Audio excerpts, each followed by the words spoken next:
Өнөөдөр та бүхэнтэйгээ хамт судлан үзэх Бурхны сургаал бол Давид хаан ба Шинэ гэрээ гэсэн сэдвээр бүгдээрээ Бурхныхаа үгийг энэ мөргөлөөр судалж үзцгээе. Библийн 66 ном үнний үг зөвгөнлийнхөө хувьд үргэлж биднийг мөнхийн Тэнгэрийн хандлалын замаар хөтөлж байгаа. Тийм болохоор Библиэд итгэх итгэл, Бурханд итгэх итгэлийг юунаас илүү бид сэтгэл зүрхэндээ чанд хадгалах үед Библи бидэнд ухааруулах гэсэн бүхий л зөвнөл нь яг л түнэр харанхуй шөнийг Тэнгэрийн од гэрэлтүүлэхэд бид тэр гэрлээр нь явж чаддагтай адил юм. Өнөө үед Бурхан өөрийн зөвшөөрсөн амийн үнний үгээрээ бидэнд ухааруулж өгсөн зөвнөлүүд бий. Бүх зөвнөл нь хичнээн баттайг. Хичнээн үнэн замаар бид бүхэн хөтлүүлэн яваагаа энэ мөргөлөөр дахиад нэг ухаарцгаая. Бүгдээрээ Ром 10 дугаар бүлгийг нээцгээе. Ром 10 дугаар бүлгийн 17 дугаар ишлэлийг үзье. Тиймээс итгэл нь яаснаар ирдэг гэсэн бэ? Сонсохоос. Сонсох нь юугаар ирдэг гэсэн бэ? Өөрөөр хэлбэл Бурхны үгээр ирдэг нь итгэл юм аа. Бурхны үгээр л бидний итгэл өсдөг байхаар Бурхан тэгж бидний сүнсний ертөнцийг бэлтгэж байгаа. Үүнийг энэ Ром 10 дугаар бүлгээс баталж болох юм. Итгэл нь сонсохоос. Сонсох нь Христийн үгээр ирдэг гэсэн байна. Цааш нь 18 дугаар ишлэл. Гэвч би хэлье. Тэд хизээч сонсоогүй гэж үү? Үнэн дээр тэд сонссон. Тэдний дуу хоолой хаана хүрсэн гэсэн бэ? Бүх газарт. Тэдний үгс дэлхийн зах хязгаарт ч хүрсэн гэсэн байдаг. Итгэл нь сонсохоос. Сонсох нь Христийн үгээр гэж Библи бидэнд тодорхой зааж өгöd. Энэ үг дэлхийн зах хязгаарт ч хүрсэн гэж Ром 10 дугаар бүлэгт гарч байна. Дуулал 19 дугаар бүлэгт ч адилхан үг тэмдэглэгдсэн байгааг бид харж байна. Тиймээс өнөөдөр бид бүхэн Христийн үг, өөрөөр хэлбэл Бурхны үгээр энэ үеийн бидэнд байх ёстой итгэлийг Матай 7 дугаар бүлгээс баталж үзээд бид бүхэн Бурхны үг дотор бат зогсох итгэлтэй болох хэрэгтэй. Матай 7 дугаар бүлгийн айлдалд энэ үед бидэнд байх ёстой итгэлийн талаар үнэхээр чухалсан тайлбарлсан байдаг. Хэрвээ бид ийм итгэлтэй байж чадахгүй бол үер буулган, салхи салхилуулж, өнгөрсөн хугацаанд итгэлийн байшингаа барихдаа чухамдаа Христээр суйрлан барьсан уу? Эсвэл Христээр суйрлж чадаагүй, тэгж суйрлагдаагүй итгэл үү гэдгийг Бурхан ялгаж салгана гэсэн байна. Матай 7 дугаар бүлгийг нээцгээе. 24 дугаар ишлэлийг үзье. Тиймд эдгээр үгсийг минь сонсоод үүний дагуу үйлдэгч альва хүн хадан дээр байшингаа барьсан мэрэгэн хүнтэй зүрлэгдэнэ. Хадан дээр барьсан гэсэн байна. Бороо орж, үер буун, салхи салхилж, байшинг нүдсэн боловч тэр нь нурсангүй. Учир нь байшин хаан сүрлэгдсэн гэсэн бэ? Хадан дээр сүрлэгдсэн байв. Эдгээр үгсийг минь сонсоод үүний дагуу үл үйлддэг альва хүн элсэн дээр байшингаа барьсан мунхаг хүнтэй зүрлэгдэнэ. Бороо орж, үер буун, салхи салхилж, байшинг нүдсэнд байшин нурав. Эвдрэл нь асар их байлаа гэсэн байна. Энд элсэн дээр барьсан байшин байна. Бас хадан дээр барьсан байшин байгааг Бурхан Матай 7 дугаар бүлгээр дамжуулан хизээ нэгэн цагт зөвгөнлийн ийм цаг үе ирнэ гэдгийг ухааруулсан юм. Бид итгэлийн байшингуудаа хадан дээр барих хэрэгтэй. 1-р Коринт 10 дугаар бүлгээс харахад энэ хад хэнийг илэрхийлдэг вүлээ? Цааш нь 1-р Коринт 10 дугаар бүлгийн 4-р ишлэлийг үзье. Бүгд адилхан сүнслэг ундааг уусан байна. Тэднийг дагаж байсан сүнслэг хаднаас тэд ундаалсан юм. Тэр хад бол хэн гэсэн бэ? Хадан дээр итгэлийн байшингаа барьсан хүн бий. Эзэн дээр байшингаа барьсан хүн ч бий. Өөрөөр хэлбэл хад бол Христ гэсэн байдаг болохоор Христийг итгэлийнхээ үндэс суурьнд тавьж байгаад итгэлээ өсгсөн хүмүүс уяр буун хүчтэй салхилж янз бүрийн бэрхшээл тулгарлаач байшин нь огтхон ч нурахгүй. Харин эзэн дээр барьсан байшин нь байшингийн төрхтэй харагдавч уяр буун хүчтэй салхилвал тэр байшинд орхноо нурж унана гэсэн байна. Бидэнд ч бас ийм сүнслэг сорилтын цаг зайлшгүй байдаг бөгөөд заавал ирнэ. Тэр үед миний итгэлийн байшин чухамдаа юун дээр суйрлагдсан байх вэ? Тэр суурь чулуу нь чухамдаа эцэг их бурхан байх уу? Эсвэл өөр юм дээр суйрлагдаад зөвхөн гаднаа л итгэгч шиг үйлстэй байх уу? Энэ бүхэн нь эцэстэй хүчтэй салхи Аадар бороо орвол тэр бүх итгэлийн байшингууд нь хаана баригдсан болохыг Бурхан ялгаж салгана. Нурж унах байшин уу? Эсвэл эцэс хүртэл Батбих оршин тогтнох байшин уу гэдгийг Бурхан хүүхдүүд бидэндээ өөрөө өөрсдөө мэдэж чадах үцаар ойлгуулж өгнө гэсэн. Тэгвэл өнөө үед биднийг хад болсон Христээр итгэлийн гэрээ барьсан болохоор бид Христийн талаар зөв зүйтэй ухаарч ойлгох хэрэгтэй юм. Христийг мэдэж чадахгүй, ухаарч чадахгүйгээс олон хүний итгэл сарниж, ганхахад хүрч, итгэлээ алдах ийм мунхаг байдалд орчиж мэднэ. Тиймээс бид бүхэн юунаас ч илүү эцэг бурхан, их бурханд итгэх итгэлээ зөв бат бөх байлгаж, итгэлийн байшингаа зөв барьж босгох хүүхдүүд болох хэрэгтэй. Бидний хад болсон Христийг Библиэс харахад Бурхны нууц гэж тэмдэглэсэн байна. Бүгдээрээ Колосай 2 дугаар бүлгийг нээцгээе. 2 дугаар бүлгийн 2 дугаар ишлэгийг үзье. Ингэснээр тэдний зүрх хайрын дотор холбогдсон Бурхны нууцын жинхэнэ мэдлэг болох хэн рүү аваачдаг гэсэн бэ? Христ рүү аваачдаг бүрэн итгэлт ойлголтоос ирдэг бүх баялагт хүрэн урамшдаг. Христ дотор мэрэгэн ухаан болоод мэдлэгийн бүх эрдэнэс нуугдсан байдаг. Хинч та нарыг үнэмшилтэй үгээрээ бас хуурамч маш залжин үгээрээ та нарыг яах вэ? Бүү төрөгдүүлээсэ гэсэндээ би үнийг хэлж байна. Хэдийгээр би биеэрээ байхгүй байгаа боловч зөв сахилах, журамтай байгаагч нь болон Христэд итгэх та нарын итгэлийн бат байдлыг хараад баярлан би сүнсээрээ та нартай хамт байна гэсэн байна. Энэ дайлсан үгэндээ ч бас Христийг Бурхны юу гэсэн бэ? Нууц гэсэн байна. Бурхан удаан хугацаанд хадгалж нууцаас нь нууц болохоор Христийг зөв сайн ухаарч ойлгож байж л бид итгэлийн байшингаа хадан дээр барьж чадна шүү дээ. Ариун эцгийн үеийн итгэл гэвэл Явха гэдэг хадан дээр итгэлийн байшин барих хэрэгтэй байсан.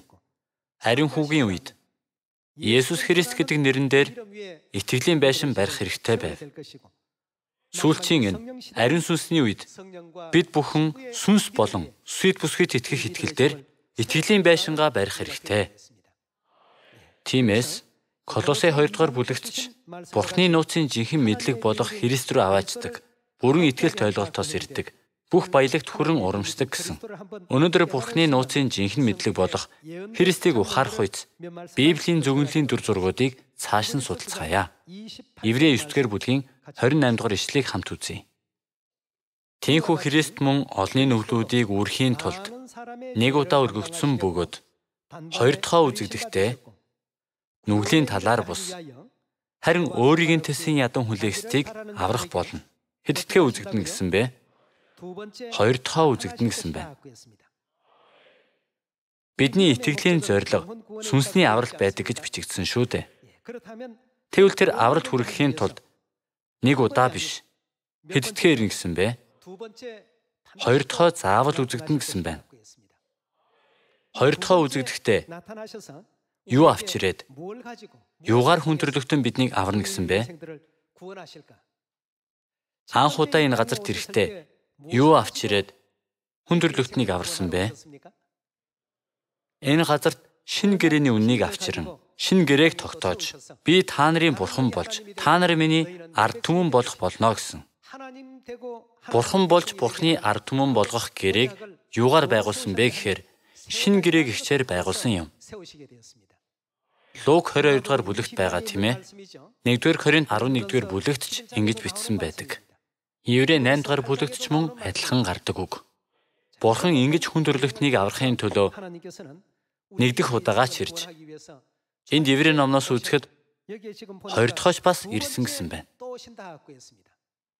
Тэгвэл анхны үед шинэ гэрээ авч ирээд бүх хүндрэлтэнд Самари газрын хязгаар хүртэл сайн мэдээ тараасан билүү? Анх эрэхтэй бүгдд нь чадаагүй, тийм ээ? Тийм болохоор л яасан бэ? Дахиад хоёр дахь ирсэн. Есүс Христ анх эрэхтэй 3 жилийн турш шинэ гэрээгээр сайн мэдээний хаанчлалыг захирч байсан. Энэ сайн мэдээ нь Давидын сэнтийн дагуу энэ газарт ирээд тунхагласан сайн мэдээ байв. Давидын сэнтийг гэхээр та бүхэн ч маш сайн мэдэж байгаа. Давид хэдэн жил хаан ширээнд суусан билээ? Есүс анх эрэхтэй 3 жил шинэ гэрээгээр хаанчлалаа захирч байгаад Тэнгэрт додсон юм. Хоёр дахь энэ газарт ирээд ч Бурхны өөрийн ард түмнээ захирах хууль нь шинэ гэрээний хууль байв. Гарцаагүй энэ хуулиар захирна гэж зөвгнөөстэй байгаа. Шинэ гэрээний хуулиар захирч байж л Давидын зөвгөнлийг яах вүлээ? Гүйцэн үстэй. Иймд сүүлчийн үед Бурхан энэ газарт Давид гэдэг нэрээр ирээд урд өмнө бидний мэдэж чадаагүй, ухаарч чадаагүй байсан бүх үнний нууцуудыг цөмийг нь зааж өгнө гэж Илчлэлт 5 дугаар бүлэгт хэлсэн байдаг. Бурхны нууцын жинхэнэ мэдлэг болох Христ энэ газарт ямар үнэн авч хоёр дахь ирэх вэ? Үүний талаарч бас бүхнийг ухааруулж өгнө гэж зөвгөнсөн байна. Илчлэлт 5 дугаар бүлгийн 2 дугаар ишлэлийг үздэцгээе. Мөн хэн хуйлмал номыг нээж лацнуудыг нэвдэл зохистой вэ хэмээн чанга дугаар тунхаглаж буй хүчит тэнгэр элчийг би харав. Тэнгэртч, газартч, газрын доорч хинч тэрхүү хуйлмал номыг нээж доторхыг нь үзэж чадсангүй. Хуйлмал номыг нээж доторхыг нь үзэх зохистой хүн нэг ч олдоогүй тул би ихэд уйлав. Ахлагчдын нэг нь надад уйлхаа бол харагтун хуйлмал номыг болон 7 лацыг нь яахын тулд гэсэн бэ? Нээхийн тулд Юдагийн овгийн арслан буюу Давидын үндэс ялсан юм гэлээ. Тэгвэл өмнө нь лацтай байсан. Өөрөөр хэлбэл хэн ч ирээд бидэнд үнний үгийг байгаа чигээр нь зөв тайлбарлаж өгөөгүй. Ойлгуулаагүй. Сонсгоогүй байсан чинь хэн ирээд энэ лацдсан номыг бүрэн дэлгэн нээж лацыг нь тайлж өгнө гэсэн бэ? Давидын лүндэс биш бол хэн ч хийж чадхааргүй ажил шүү дээ. Энэ газар дэлхий дээр байхгүй сод мэргэн эрдэмтэн ирлээч Библийн үгийг хэрхэвч зөв зүйтэй тайлж чадахгүй. Ойлгож чадахгүй. Тиймээс уйлхаа бол харагтун хуйлмал номыг болон 7 лацыг нээхийн тулд Юдагийн овгийн арслан буюу Давидын үндэс ялсан юм гэлээ. Ингэж Давидын үндэсний талаар маш тодорхой дурдсан байна. Тэгвэл зөвгнөлд гарч байгаа энэ Давид чухам хэнийг зааж байгаа юм бол? Исая 9-р бүлгийн сургаалаас дахин нэг сургаал үзээд бүгдээрээ итгэлийн байшингаа хадан дээр бат бөх барьцгаая. Исая 9-р бүлгийн 6-р ишлэлийг үзье. Учир нь бидний төлөө хүүхэд төрж бидэнд хүү өгөгдөн. Засаглал түүний мөрөн дээр байх болно. Түүний нэрийг гайхамшигт зөвлөгч, хүчит бурхан, мөнхийн эцэг, энхийн жонон гэж дуудана гэсэн байна.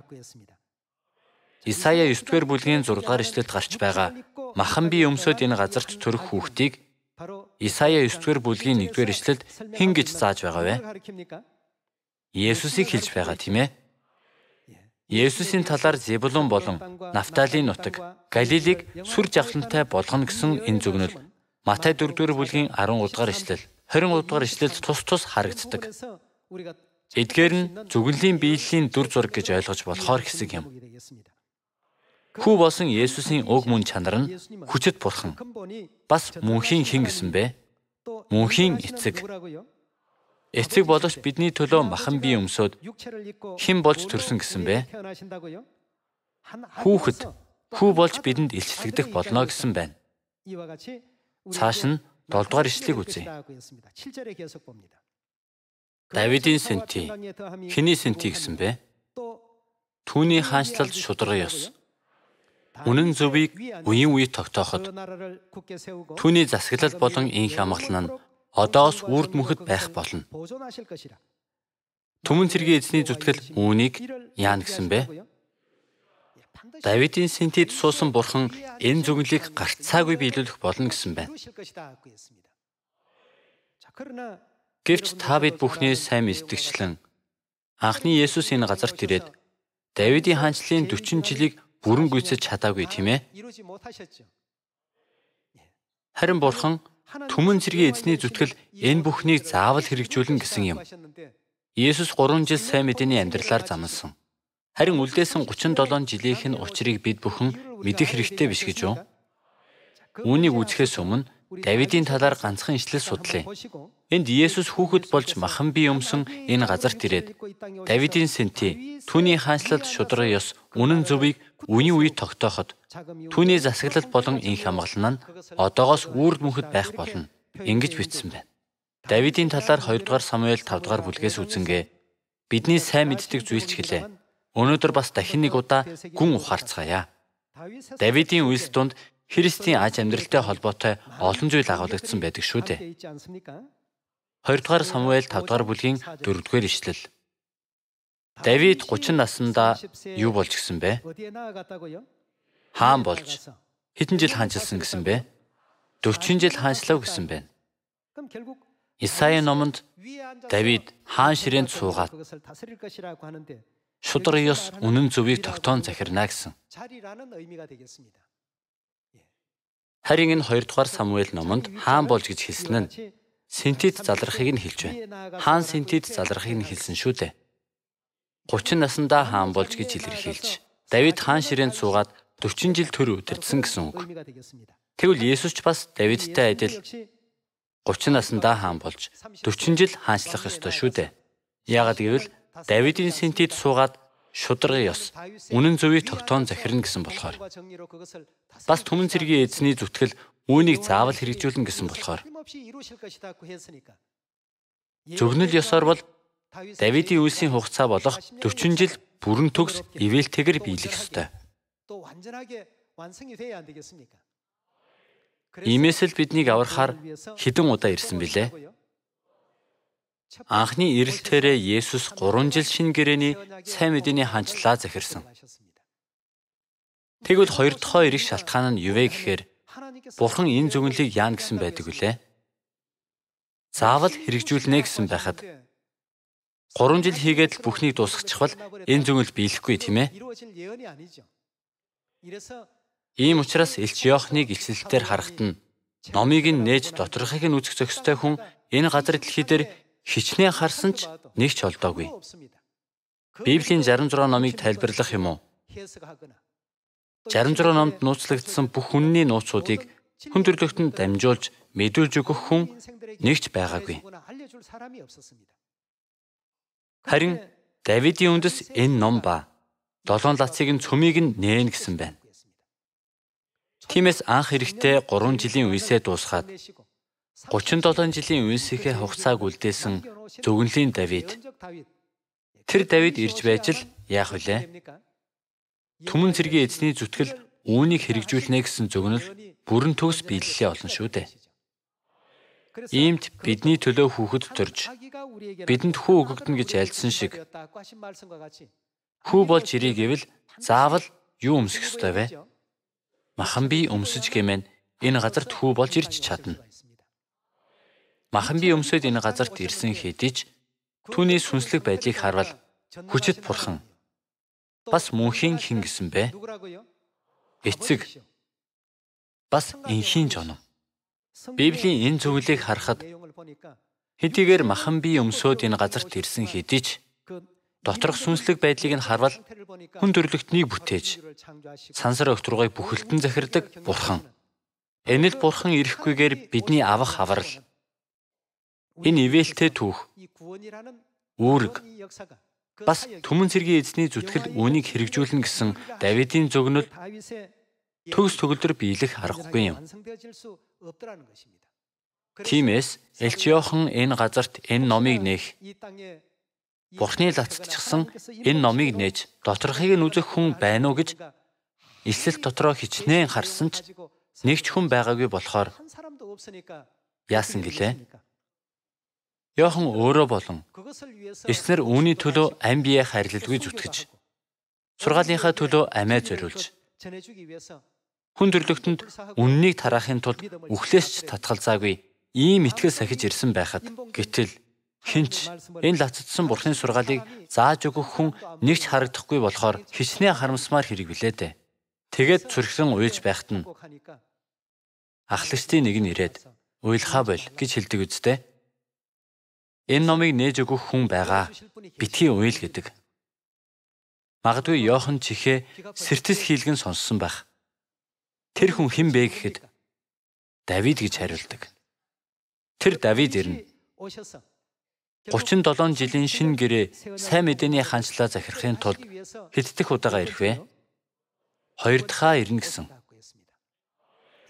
2 дахь үзэгдэхдээ өөрийг нь тэсэн ядан хүлээхсдийг аврах болно гэсэн шүү дээ. Еврей 9-р бүлгийн 28 дугаар ишлэлийг бид түрүүхэн үзсэн. Бүх зүгэнлийг ингэж хооронд нь нарийн холбосон холбоос гогцоо байдаг. Ийм учраас Христ 2 дахь энэ газарт ирэхдээ зайлшгүй шинэ гэрээний үннийг авч ирэх ёстой юм. Есүс анх ирэхдээ Давидын сэнти түүний хаанчлалд шударга ёс үнэн зөвийг үеийн үед тогтоох болно гэж Библиэд бичсэн байсан. Иймд Бурхан шинэ гэрээний үнэн авч ирээд өөрийн ард түмнээ олж тэднийгээ удирдан захирч байгаа дүр зургийн талаар Иремья шүжүүлэгч бас зүгэнсэн байдаг. Иремья 31-р бүлгийг нээцгээе. Энэ Давид ирэхгүй л бол бид авралыгч, мөнх амигч, үннийгч мөн ялгаагүй олж чадхааргүй байх байсан. Давидын бий болгосон авралыг өгөхийн тулд тогтоосон тушаал, зарлиг, хууль бол энэ шинэ гэрээ юм. Иремья 31-р бүлгийн 31-р ишлэл. Эзэн тунхаглаж байна. Үзэх тун Израилийн гэр болон Юдагийн гэртээ би яана гэсэн бэ? Шинэ гэрээ хийх өдрүүд ирж байна. Өдрүүд ирж байна гэдэг нь цаг нь болбол гэсэн үг. Шинэ гэрээг хэн дуртай нь хийхгүй. Шинэ гэрээ нь хүр шайлын ахын хийж чадах зүйл биш. Сургуулийн багшийн тогтоочих зүйл ч биш. Улсыг хурлын гишүүд зөвлөлдөөд хууль тогтоомж гаргаад байгуулчихдаг юм ерөөсөө биш. Хэн байгуулна гэсэн бэ? Би хийнэ гэсэн. Би гэдэг нь энд хэнийг хэлж байгаа вэ? Эзэн тунхаглаж байна. Үзэх тун Израилийн гэр болон Юдагийн гэртээ би юу хийх өдрүүд гэсэн бэ? Шинэ гэрээ хийх өдрүүд ирж байна гэсэн байна. Бурхан ингэж шинэ гэрээг байгуулна гэсэн байна. Эцэг Бурхан. Гэхдээ эцэг Бурхан хүү болж, өөрөөр хэлбэл махан бие өмсөж ирж байж. Хүү болж ирсэн гэсэн нь махан бие өмсөн гэсэн утгатай тийм ээ. Сүнсээр бол Бурхан хүүхэд ч юм уу өвөө эмээ ерөөсөө биш. Бурхан бол Бурхан. Тийм биш гэж юу? Гэвч нэгэн хүү бидэнд төрсөн. Тэр хүүг хүчит Бурхан, мөнхийн эцэг, энхийн жонон гэж дуудана гэсэн байна. Махан бие өмсөж ирээд Израилийн гэр болон Юдагийн гэртээ яана гэсэн бэ? Иймд шинэ гэрээ байгуулах нэгнийг бид хайх хэрэгтэй. Шинэ гэрээ байгуулах нэгнийг олох юм бол тэр нь Исая 9-р бүлгийн 6-р эшлэлд гарч байгаа Давидын сэнтид залраад одоогоос шударга ёс үнэн зөвөр хаанчлалаа буюу сайн мэдээний хаанчлаа захирч удирдах нэгэн гэдгийг ухаарна. Бид бүхэн зөвгөнтийн дагуу энэ газарт ирсэн анхны болон 2 дугаар Христийг хүлээн авч чадна үсттэй. Үзэх тун Израилийн гэр болон Юдагийн гэртээ би шинэ гэрээ хийх өдрүүд ирж байна. Тэгвэл энэ шинэ гэрээ гэдэг нь юу болохыг цааш нь 32 дугаар ишлэлээс үзье.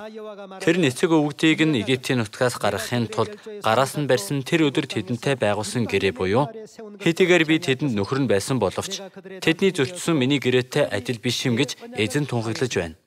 Гэвч энэ нь тэдгээр өдрүүдийн дараа Израилийн гэртээ миний байгуулах гэрээ юм гэж эзэн тунхаглаж байна. Би өөрийн хуулийг тэдний дотор хийж, зүрхэн дээр нь би түүнийг бичнэ гэсэн байна. Өөрийн хууль. Ямар хууль вэ? Дээшээ 31-р ишлээс нь харахад Бурхан байгуулсан шинэ гэрээ үнний хуулиа тэдний дотор хийж, зүрхэн дээр нь яана гэсэн бэ? Бүгдийг бичнэ. Би тэдний хэн болно гэсэн бэ? Бурхан. Тэд миний ард түмэн болно гэсэн байна. Бурханы ард түмэн болно гэдгийг баталж, Бурхан шинэ гэрээгээр тамгаа дарсан юм.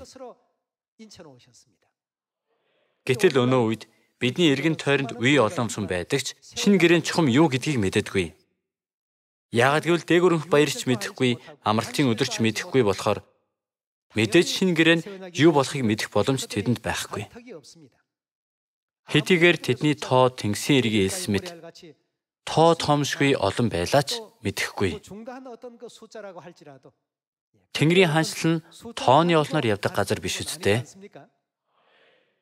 Би өөрийн хуулийг тэдний дотор хийж, зүрхэн дээр нь би түүнийг бичнэ.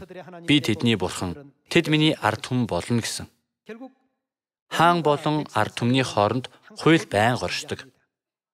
Тийм ээ? ертөнцид үйлчилдэг хууль ямар нэг шийтгдийн чанартай байдаг ч Бурхны тогтоосон хуулийг аврахын тулд бий болсон хууль гэж үзэж болно.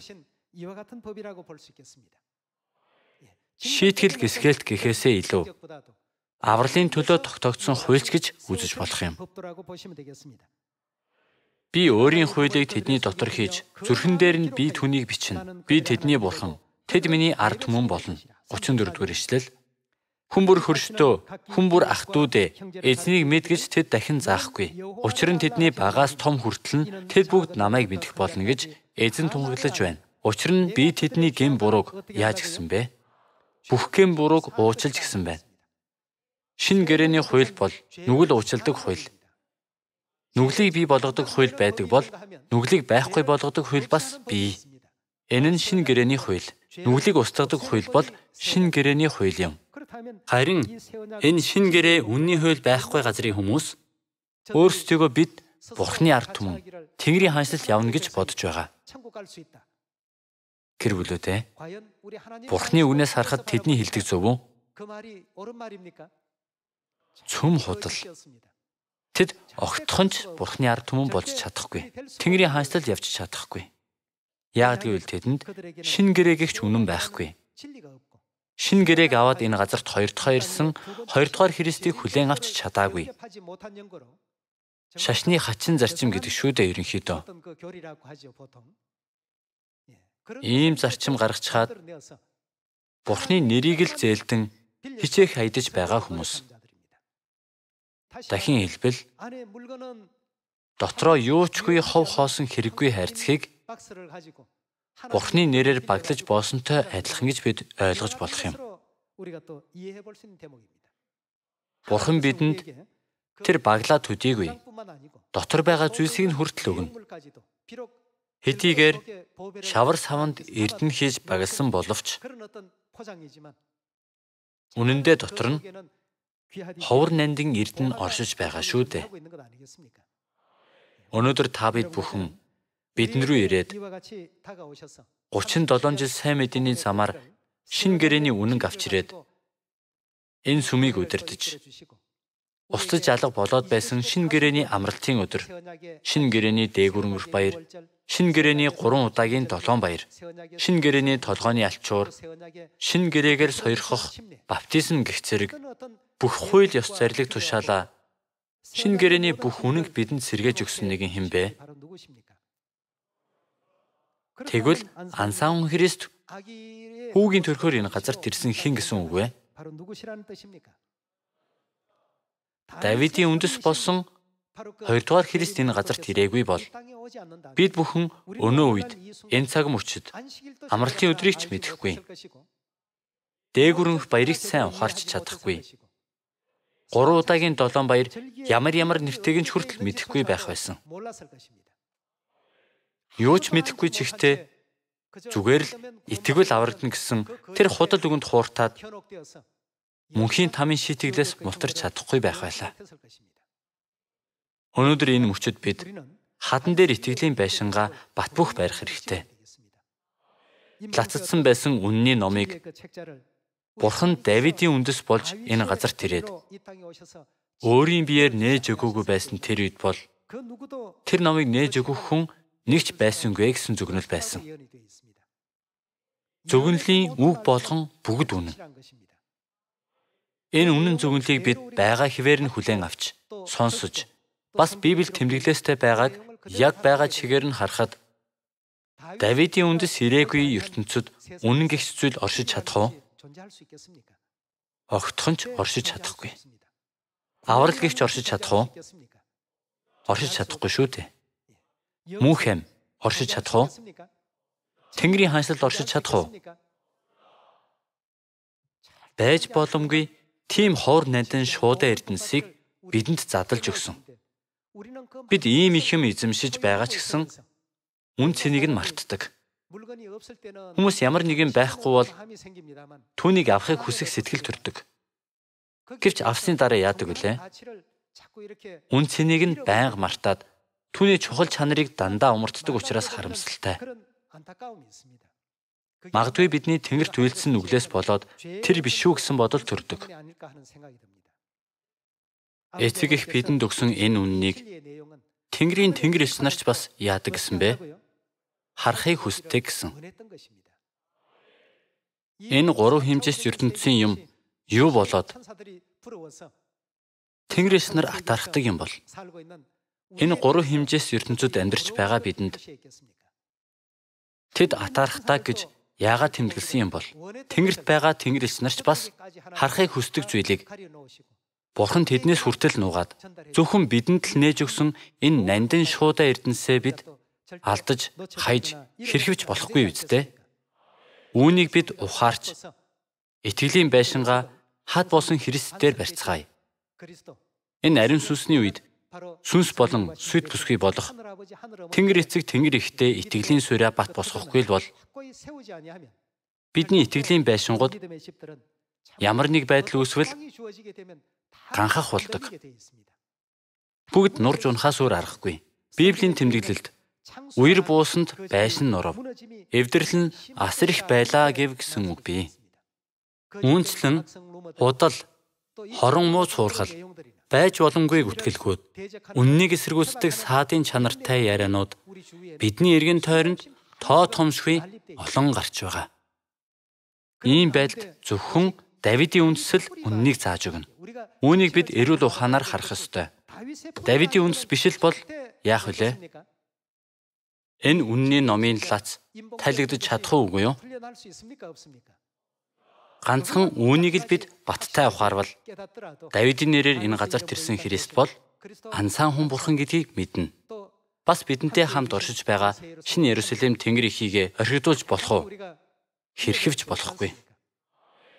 Тэнгэрт бид нүглээсээ болоод эхийн гарыг тавьж энэ газар дэлхий рүү хөгдөөд ирсэн.